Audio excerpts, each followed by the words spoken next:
All right, we are back for another fun-filled adventure of Ask Jeff the Dog Trainer. So there's a question here that came up, and I read it, and I'll read it to you. And it says, my 3.5-month-old Ratzer has not and absolutely will not poop on a pee pad. He will pee on his pads, but will poop next to it or near it or just anywhere. I have tried putting poop on the pads, leaving the dirty pads, changing the pads immediately, etc. If I take him outside, he just plays and runs around. I've stayed out for at least an hour to no avail. He knows it is wrong because most of the time he hides to poop. Please help. That's a tough one. That's a tough one. So let's get into it. Let's see here. I'm going to grab a little bit of fun stuff in my drink, and then I will shake it up, and we'll break this apart. So, well, regardless the age of the dog, let's just say any dog had this issue, and they were pooping next to the pads.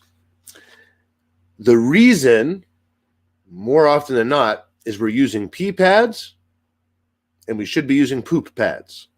It's a very bad dad joke, and thank you for bearing with me. I needed to get that out of my system. But the reason why is when a dog has a small area to go, it's tough to poop on that because they really like to get into that circle right before they go. And typically that circling is going to be pretty big. Now, for some dogs, they're like poop walkers where they want to like poop and walk. But if your dog was getting next to the pads at some point, that was probably a good thing. But now if it's turned into your dog trying to hide the poop, it's probably because we were trying to correct for when the dog was going next to the pad. So now the dog thinks it's next to impossible to please. So the best way out of it is to go hide the poop, and then, hey, no harm, no foul. Now, to speak into the other thing about the hour outside, well, bless your soul, but, you know, an hour is cool, but there's 24 of them in a day. That dog's got to poop sometime. Totally does. And if you could simply time it right, your dog will poop on those pads. I remember one of the hardest cases I ever had was a dog similar to the age of yours. It was a female, though, and I think she was like a Morkie or something. But boy, was she tough. And they wanted her to go on the one pad. And I explained, look, if you just use some additional pads at first, that's going to help you get your purpose accomplished. Well, they're like, how many? I was like, well, as many as you can. Make it easy, right? So when I got her, I simply just put up a bunch of pee pads. Boom, just like giant area pee pads. Then, if you really want to get squirrely, you can gate it in. You can do like the whole puppy playpen, cover that sucker with the pee pads. There's no way they can make the mistake. Now they kind of got to have to sort of go on those pads. And when they do, you can reward heftily. Heftily. Now, typically, we might not reward heftily for going pee because that's going to lead to some marking. Pooping, they will poop mark, but it's not as likely, all right? It's less likely that they'll do that as a crime around the house. Where the pee stuff, even the females, are more prone to try to sneak some little extra tinkles here and there. But when it comes to the poop, yeah, we can totally give some positive reinforcement there the first time, and I absolutely would. But what I wouldn't do is do it as the poop's happening. I'd do it as it's over. So once he takes those first couple steps after it's done, then I'd praise, awesome, great job, out of the little, playpen area, go party. But what's nice about the playpen is it takes a lot of the work off of our shoulder. Because now they could just hang out where those pee pads are. Again, if the pee pads are everywhere, no harm, no foul. And then what we're going to do is simply reduce the size of that playpen if possible, if you have something that can configure like that, or we're going to leave the size of the playpen the same as we start to actually make the poop pee area smaller and smaller. So if maybe we're using like 16 pads at first, we're going to taper down to like, 14 and 12 and so on and so forth. You'd be the judge of when to pluck a pee pad away. If it were me, I'd probably only do one at a time. If even that, if anything, I'd just slide one under one and make it slightly smaller. Because for a dog, again, they're going to want to do a whole lot of circling before they go.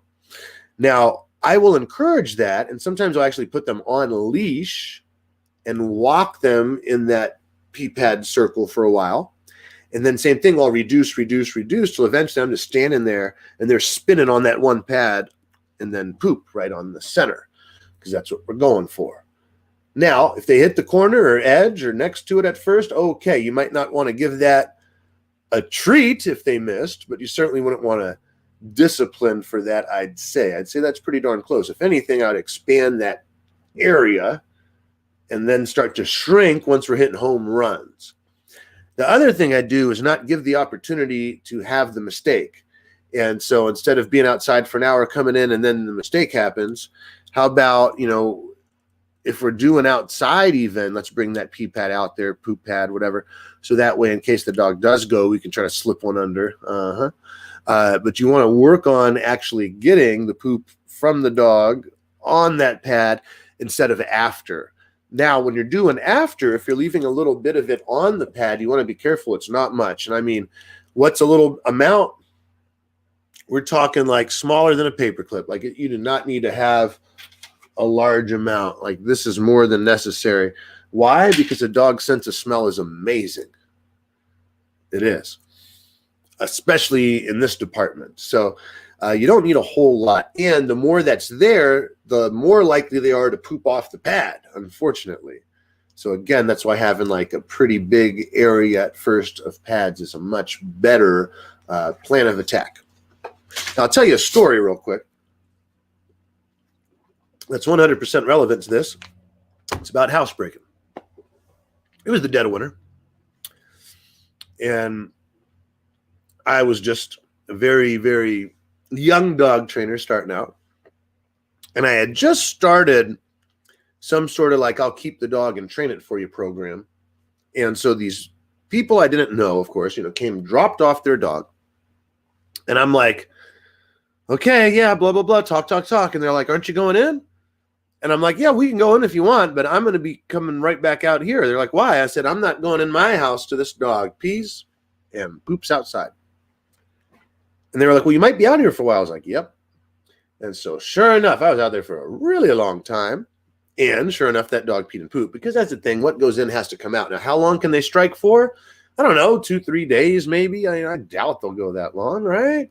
But an hour and 24, it's just not quite enough. You know what I mean? It's like trying to win the Olympics and your competition's, working out every day of the week, and you work out like one day a week. Like, I don't know.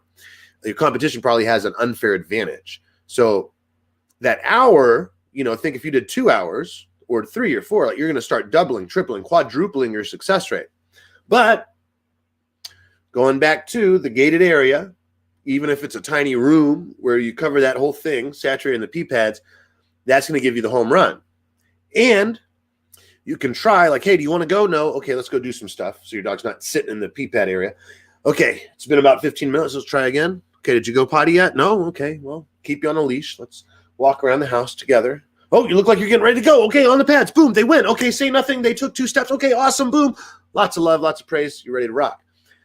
But if you try to get them to go on the pee pads, they don't, and then you just let them up to go cruise the streets, or your house, that is, they're going to find a nice place to poop, because you're like, hey, go here. And they're like, no, I'd rather not. And then you're like, okay, well, go where you want. And that's kind of what we're communicating if we let them off the hook. Same thing if they've been outside for an hour and then we just let them go in the house loose again to go poop. Not good. So using that leash will stop the poop beast. Why? Because now we're more accountable to them. Like, it's a lot easier to see, like, oh, they're getting ready to go. Gotcha, buddy. Don't worry about it. Like, but when they're just cruising for a bruising of pooping and we're not really watching, you better watch out, because that's when they're going to get you. And you're going to find it and go, ah, and they're going to go, oh, I better hide it better next time, instead of really getting to the end result. Now, is there other things you can do? Well, certainly. There's lots of other things you can do to help encourage this thing along. But, what we've covered so far could totally get you there and get you there alone. But some other things you can consider is, instead of in the beginning having like one area, you could consider just 2. So, and you can always reduce that down to the 1 later. But sometimes it's helpful, if you're not watching them, to start placing a poop pad or pee pad, where they have the most common accidents. So let's say you got pee pads in the kitchen and they keep having an accident like behind the couch. Well, it might not be bad to either block off the behind the couch, or let's just sneak a pee pad back there. You know, if they happen to go and we're not paying attention, so we didn't feel like leashing, great. We still succeeded because they at least hit the pad. But it's when we're not going to watch them and there's really not many options is when it's always sad. And it's like, oh gosh, they win again, bad dog. Oh, no, bad human. You know, if we can't watch them, we really got to put them up or put them on that leash, tether them to us. Like there's so much we can do to prevent that trying to hide the poop thing. Now, when will they have access to the house again to do what they want? When they're not trying to hide the poop, you know, pretty much then. But I'm not going to give freedom to the criminal until the criminal proves they can be trusted with handcuffs, or in this case, the leash. And then, hey, if they're doing good, all right, let me give you some probation. I'll let you drag the leash around. But if you get caught or hanging out with felons, you're going back, buddy. And then if that goes good, okay, yeah, free citizen. Have fun, you know.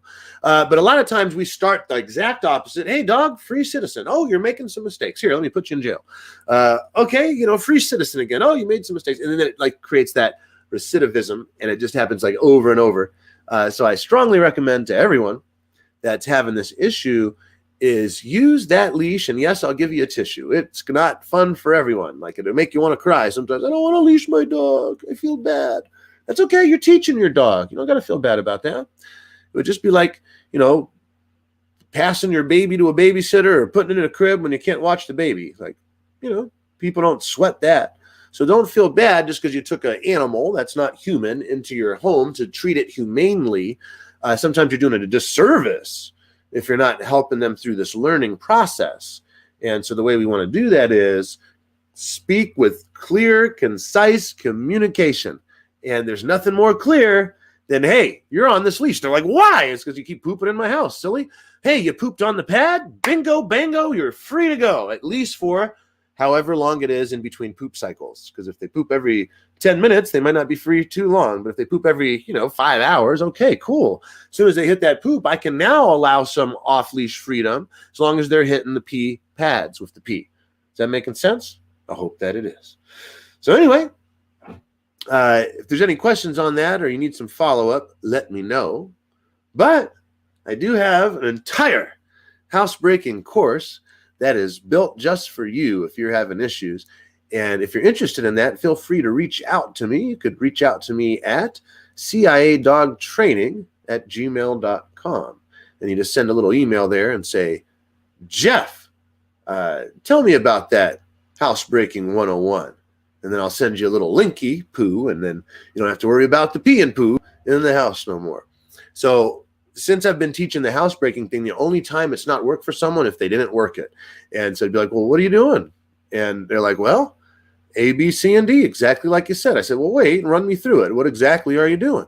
And usually we'd find that one thing or two things or lots that they're doing wrong. And then once they clean that up, well, guess what? It cleans up the messes too. They don't got to worry about it no more. Now, if you're interested and you're watching this, you're like, man, how do I get my question answered?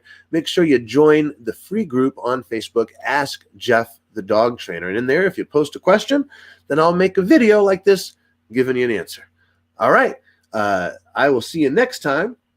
And I'm going to do better not to go, so much, but it's kind of like a default thing. I'm like, it's time to hit the button. I'll see you.